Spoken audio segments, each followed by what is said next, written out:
What's up, guys? I want you to hang out with me on this episode today because it's going to be extremely valuable to you.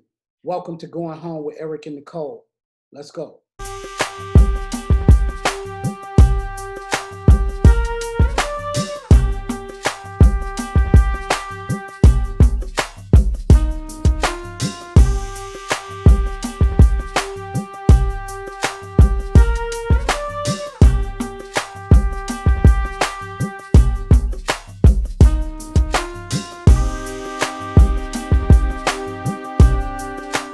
As you know, it is a daunting task to move from the U.S. to Africa. There are a lot of things that you have to consider that maybe you have never considered, especially if you have never been there, right? But it fell on my heart some time ago, and I began to talk to my wife about it, and we just decided we're going to go for it. No, we've never been there. No, we've never traveled over there. We've never lived there, but we are going because we feel a pull, and we feel like this is the time to get it done, all right? You got a lot of people out there, when you share with them that you're going to do something that they've never done, they're going to give you all the reasons why you can't accomplish it, all the reasons why it won't work, right?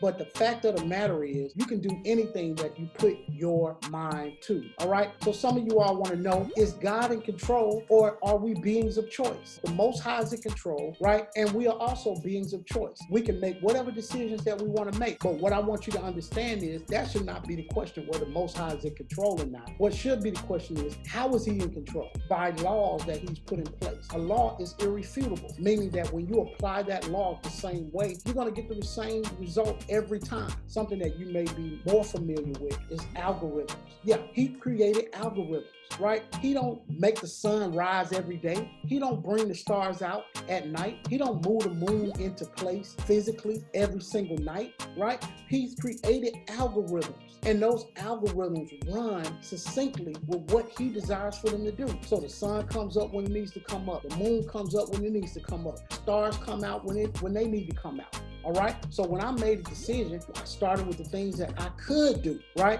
And that created algorithms to start to kick in. What a man soweth, that shall he also reap. So whatever I'm working toward, as I start working toward it, it's setting algorithms in place and it's triggering laws. If I stay focused, I'm not taking no for an answer, it's going to happen. It may take some time, but it is going to happen. The first thing that I decided in my mind is I'm not going to worry about what is not in my control. I'm going to take care of things that I know that need to be taken care of. I know I need a passport. I know I need a visa. I know I'm going to have to take a COVID test. I know I'm going to have to purchase tickets. I know I'm going to have to ship stuff, etc., etc. However, I cannot allow how hard that is to stop me from moving in the mental direction I need to move in order to accomplish my goal. I got to stay focused and keep it moving. It was then and only then that I began to see that as I stayed focused, didn't allow anything to distract me, that algorithms started to work. And then they began to manifest in the natural. For example, when my wife walked in and told me to look at her computer, and this is what she showed me.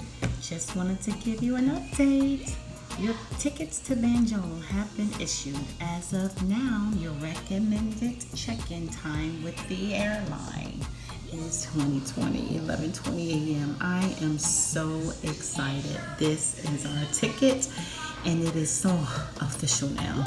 Or like one day when I sent off for my passports for my son and my daughter, I just checked the mailbox on a random date and boom, my son's passport came. All I could say was one down and one to go. The Most High got this thing under control. See, what I want you to understand is this. There was a guy who broke the sound barrier, and he went through a lot to break that sound barrier. He really began to analyze all of those things that were working against him. He looked at velocity, he looked at speed, he looked at the weight of the vehicle that he was using to break the sound barrier, and after so many tries, he was able to break the barrier. Why was he able to break the barrier? Because those things that were working against him started working for him. He got up to a speed, and the things that were working against him began to push him faster, and that's how he was able to break the sound barrier. So all you got to do is just continue working through the things that you feel like are working against you, and sooner or later, they'll start working for you. The moral of the story is, are we going going to Gambia? Absolutely. We are not changing directions. We're going to move forward by any means necessary. So whenever you feel like quitting, keep